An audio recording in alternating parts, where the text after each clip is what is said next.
Good morning, students, and a very happy new year to all of you. Hope you all are well and have enjoyed your holidays, your vacations. Today we will start the new topic, that is solving a differential equation. जो last video differential equations का पढ़ा था, उसमें हम लोग ने solution check करना सीखा था कि whether the given solution is of the given differential equation or not. Now we will try to find out the solution for a differential equation. In your course, there are three type of differential equation. The first one is variable, separable. Variables,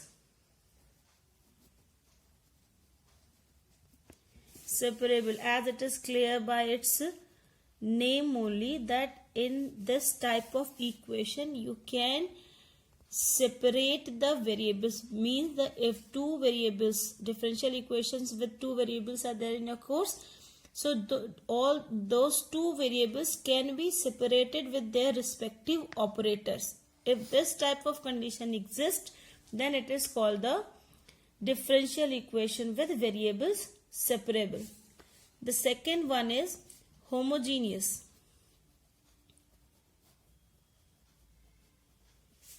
Homogeneous differential equations. In this type of equation, all the terms have same total power, है ना. homogeneous equations आपने पढ़े इसके पहले भी. ऐसे equations जिसके सभी terms separately, सभी terms सेम ऑर्डर के होते हैं, मतलब टोटल वेरिएबल का टोटल पावर सेम होता है हर एक टर्म में. And third one is linear. Linear differential equation of first order he I think है. अगर इसके ऊपर इससे हायर ऑर्डर के नहीं है तो linear differential equations with of first order. ये तीन टाइप के डिफरेंशियल इक्वेशंस के सॉल्यूशंस हम पढ़ेंगे इसमें. बच्चों दो चीजें होती हैं. एक तो कि इक्वेशन दिया हो और इससे आप रूट्स निकालें, ठीक है. और दूसरा होता है कि रूट्स दिया है और इससे आप इक्वेशन निकालें, ठीक है. हमेशा इक्वेशन से रूट निकालने से ज्यादा रूट से इक्वेशन बनाना इजी होता है. This one is easy. If roots are given and you have to form the equation, it is always easy then to find out the root when the equation is given. Similarly, in case of calculus हम क्या करते हैं कि हमारे पास जो function दिया होता है उसका हम डिफरेंशिएशन करते हैं, ठीक है. तो हमें इसका डिफरेंशियल कोफिशिएंट मिलता है. और अगर हम इस फंक्शन इस डिफरेंशियल यहां से हमें डिफरेंशियल कोफिशिएंट मिल जाता है. और अगर डिफरेंशियल कोफिशिएंट दिया है और इसका हम इंटीग्रेशन कर देते हैं तो इंटीग्रेशन से हम फिर से फंक्शन पर पहुंच जाते हैं, ठीक है. इस कंडीशन में भी सेम चीज है जैसे अलजेब्रिक इक्वेशंस में होता है कि डिफरेंशिएशन करना आसान होता है, लेकिन उससे इंटीग्रेशन फंक्शन से डिफरेंशिएट करके डिफरेंशियल कोफिशिएंट पे पहुंचना आसान होता है, लेकिन डिफरेंशियल कोफिशिएंट का इंटीग्रेशन करके दोबारा फंक्शन पे पहुंचना इससे टफ होता है, ठीक है. और इसी वजह से हम देखते हैं कि हर एक जो दिया हुआ आपका फंक्शन होता है उसका इंटीग्रेशन करना आसान नहीं होता है. डिफरेंशिएशन आप डायरेक्टली करते हैं, लेकिन इंटीग्रेशन जब मैंने स्टार्ट किया था तब भी कहा था कि इंटीग्रेशन करने के लिए दिए हुए फंक्शन को पहले इंटीग्रेशन के फॉर्म में लाना जरूरी होता है, ठीक है. तो इसीलिए हमें हर एक इक्वेशन का सलूशन नहीं मिल पाता है. जो भी फंक्शन दिया हुआ है, जो भी डिफरेंशियल इक्वेशन दिया हुआ है, वो सभी के सभी सॉल्युबल है. ये जरूरी नहीं है, वो सॉल्युबल हो भी सकते हैं और नहीं भी हो सकते हैं. आज हम पहला टाइप स्टार्ट करेंगे, वेरिएबल्स सेपरेबल्स, ठीक है. So let equation is given in form of dy by dx is equal to fxy. If we are able to write it as gy dy is equal to fx let it is capital F. fx dx means f is a function of x and y. ठीक है, अगर इस function को हम दो part में separate कर पाए, y का फंक्शन अलग कर पाए और x का फंक्शन अलग कर पाए, can take this y function with y operator and x function with x operator, then this type of differential equation is called the variable separable. इसका जनरल सोल्यूशन, अच्छा जब भी हम सोल्यूशन निकालते हैं तो हम दो टाइप के सोल्यूशन होते हैं, एक होता है जनरल सोल्यूशन और एक होता है पर्टिकुलर सोल्यूशन. ये बिल्कुल उसी सेंस में है जिस सेंस में आपने पहले पढ़ा है जनरल और पर्टिकुलर इक्वेशन. अगर जनरल आर्बिट्री कांस्टेंट के साथ हम लिखते हैं सोल्यूशन तो वो जनरल सोल्यूशन हुआ. अगर वेरिएबल्स की कोई पर्टिकुलर वैल्यू दी गई है और उसके हिसाब से आर्बिट्री कांस्टेंट की वैल्यू निकालकर पुट करके सोल्यूशन निकालते हैं तो वो पर्टिकुलर सोल्यूशन होगा. ठीक है, तो इस तरह के फंक्शंस का जब हम जनरल सोल्यूशन निकालते हैं तो हम क्या करते हैं, दोनों तरफ इंटीग्रेट कर देते हैं, integrating both side. gy dx is equal to fx dx. ठीक है, और फिर इसे इंटीग्रेट करके हम वैसे is a constant, integration constant, हम इसका जनरल सोल्यूशन लिख देते हैं. Let us start with a simple question.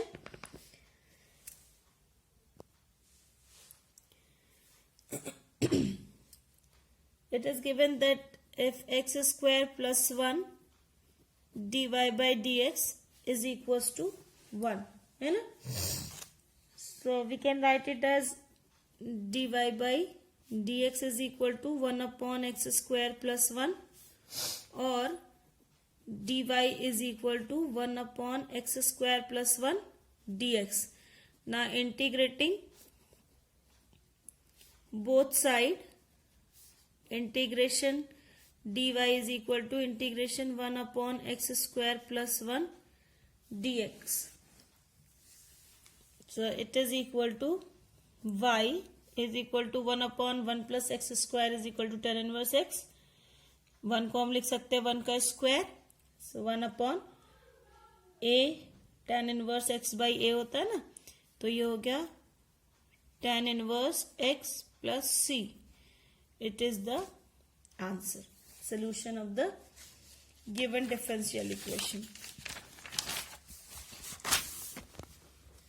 Let us take another question. If dy by dx is equal to 2 to the power minus y, it is given. So we can write it as dy by dx is equal to 1 upon 2 to the power y or 2 to the power y dy is equal to dx. Then do the integration both sides. Integration 2 to the power y dy is equal to integration of dx plus c. अब यहाँ पे a to the power x वाला formula लग जाएगा. 2 to the power y dy formula लगाएंगे तो 2 to the power y upon log 2 आ जाएगा. ठीक है, फॉर्मूला तो आपको अब इंटीग्रेशन जैसे आपने सीखा है अभी तक इंटीग्रेट करना, बिल्कुल उसी तरीके से होगा. We can take some more examples.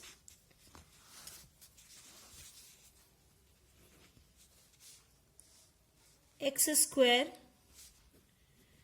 y plus 1 dx plus y square x minus y dy is equal to 0. Solve this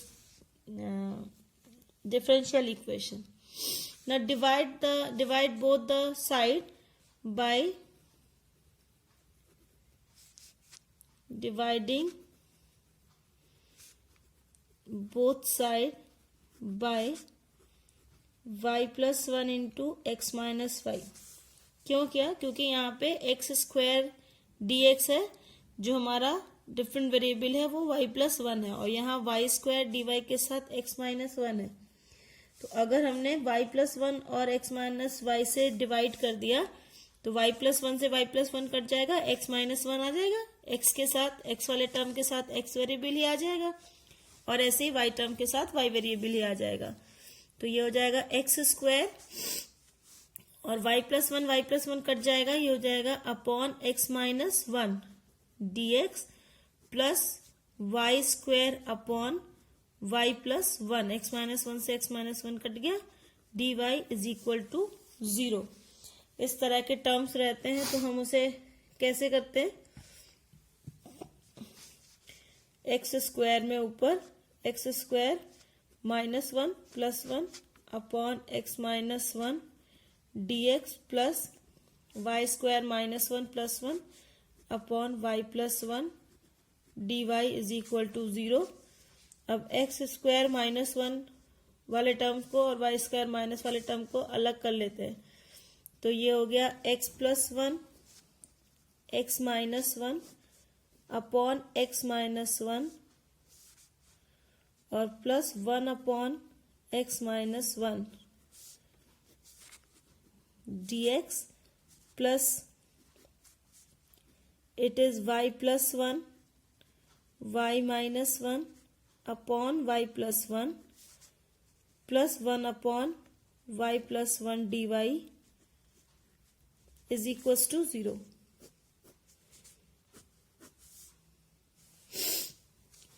Now it is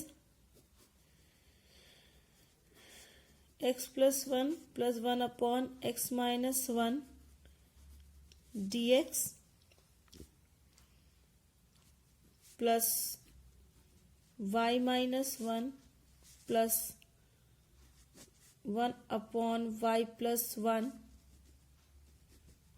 dy is equal to 0।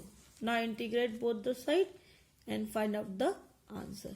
ये जब इंटीग्रेट करेंगे तो dx दोनों पे ऑपरेट हो जाएगा, x का हो जाएगा x²/2, 1 का हो जाएगा x और 1 अपॉन x-1 का हो जाएगा log mod x-1 plus y का हो जाएगा y² minus y plus log mod y+1 प्लस c इज इक्वल टू 0 और c इधर दूसरी तरफ जाएगा तो c हो जाएगा। ठीक है, सो इस तरह you can solve this equation.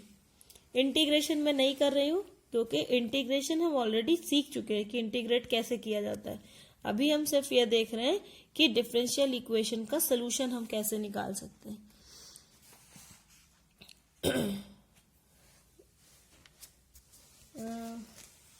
ये अभी तक हम जो निकाल रहे थे ये सारे के सारे जनरल सॉल्यूशंस थे।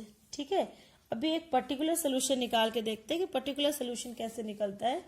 Find the particular solution of the differential equation 1 minus y square 1 minus y square into 1 plus log x d x 1 plus log x d x plus 2xy dy is equal to 0 given that y equal to 0 when x is equals to 1। अब यहाँ पे एक particular case दिया है कि इस differential equation का solution निकालना है, particularly when x is equal to 1 and that case that time y is equals to 0। जब ये कंडीशन होल्ड करता है उस समय हमें सोल्यूशन निकालना है। ठीक है, so 1 minus y square 1 plus log x d x plus 2xy dy is equal to 0। It can be written as 2xy dy is equals to minus 1 minus y square into 1 plus log x dx और 1 minus y square को इधर ले आए और इधर इस 2x को उधर ले जाए, x को उधर ले जाए तो क्या हो जाएगा 2y upon 1 minus y square, minus को भी इधर ही ले आते क्योंकि इसको भी t मानेंगे तो माइनस आएगा, dy is equal to 1 plus log x upon x dx. Now integrating both side.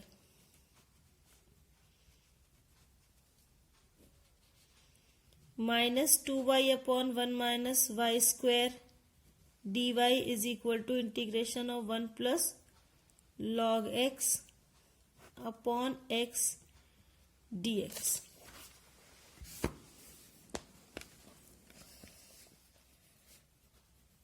Now 1 minus 1 यहाँ पे 1 माइनस वाई स्क्वायर को अगर हम m मान ले और यहाँ पे 1 प्लस लॉग एक्स को अगर हम n मान ले सपोज, तो सब्स्टिट्यूशन से इसे हम सॉल्व कर सकते हैं, है ना. तो now let 1 minus y square is equals to m, then minus 2y dy is equals to dm है, and 1 plus log x is equal to n, then 1 का तो 0 हो गया, log x का 1 by x dx is equal to dn. Put these values. तो integration minus 2y dy को हम dm लिख देंगे. So dm upon m is equals to integration of n और 1 by x dx is equals to dn हो जाएगा. तो 1 by m dm is equals to log mod m is equal to n square plus c, n square by 2 plus c. So log m की value कितनी थी, mod 1 minus y square is equal to n कितना लिया था, 1 plus log x. So 1 plus log x का square by 2 plus c. अब यहाँ पे हम रखेंगे putting x equal to 1 and y equal to 0, because when x is equals to 1 then y is equals to 0. So log 1 minus 0 is equal to 1 plus log 1 का square upon 2 plus c.